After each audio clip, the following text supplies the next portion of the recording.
C'est un marathon musical qui va se jouer à la basilique Saint-Pierre de Luxeuil-les-Bains de 6h30 à 20h. Orgue et chant grégorien vont résonner dans la cité de Saint-Colomban. Plus de précisions tout de suite avec Bernard Levray en direct et en duplex de Vesoul. Bonjour Bernard Levray. Lundi de Pâques, le rendez-vous est à la basilique Saint-Pierre. Ça commence à 6h30. Il y aura du monde aussitôt ? Le concert de 6h30 est très prisé. Nous avons environ 200 spectateurs régulièrement depuis 6 ans. Et cette année, la 7e édition, nous attendons autant de personnes. Il est très prisé, effectivement. C'est un moment intime, assez exceptionnel. Nous sommes la nuit, le jour va s'élever. Et voilà, c'est un moment fabuleux, effectivement. Il y a 6 concerts qui rythment la journée.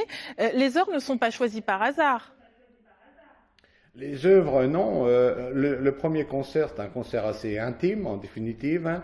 C'est le Madrigal de Paris qui donnera des œuvres qui relatent un peu en accord avec le chemin de Saint-Colomban, ce moine irlandais qui a beaucoup marché en France pour finir en Suisse et en Italie, et mourir à Bobbio.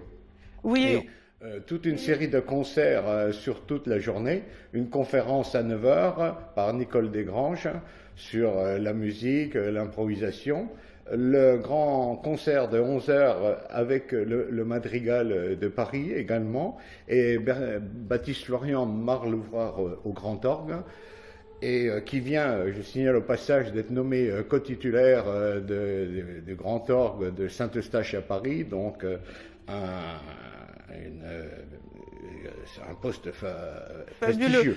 Pointu. Ensuite, Bernard Levray, juste une question. Vous me disiez donc des œuvres magnifiques, mais par rapport aux heures choisies, les heures ne sont pas choisies par hasard. Ce sont des heures qui rythment d'habitude les moments. Absolument. Chaque concert, nous remplissons le contenu du concert par des musiques en fonction de notre orgue historique.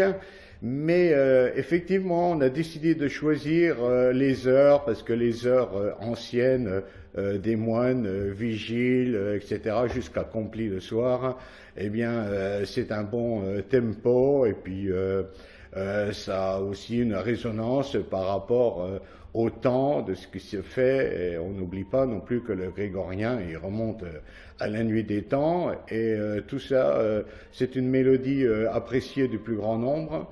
Et bon, on a trouvé que c'était bien de reprendre un petit peu ces heures des moines. Est-ce uniquement de la musique sacrée que vous proposez ?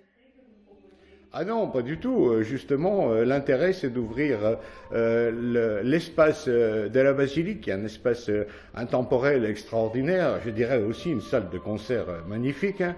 Ainsi que faire découvrir aussi l'orgue historique de Luxeuil de 1617, donc qui a 400 ans.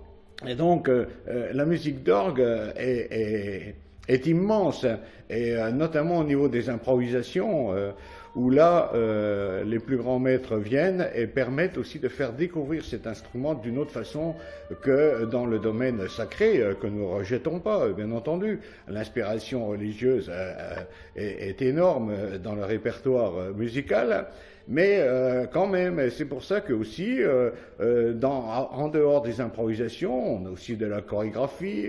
Le dernier concert de 20h avec Bernard Courdurier, c'est des grandes pièces d'orgue, mais avec percussion, etc.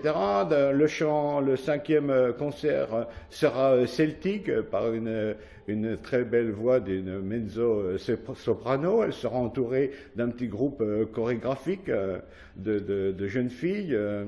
Donc tout ça, le concert de 15h sera donné par Vera Nikitine. Donc on commence par la messe des paroisses de Couperin, puisque là on honore Couperin, dont on aura reproduit un tableau un peu en majesté pour évoquer cet homme du XVIIe siècle. Donc ce sera à découvrir lundi à la basilique Saint-Pierre, pardon. Et je rappelle également que les concerts sont rythmés par des moments conviviaux comme un café, des repas le midi et le soir. Merci à vous. Les 15 heures de l'orgue grégorien, c'est à la basilique Saint-Pierre de Luxeuil lundi de Pâques.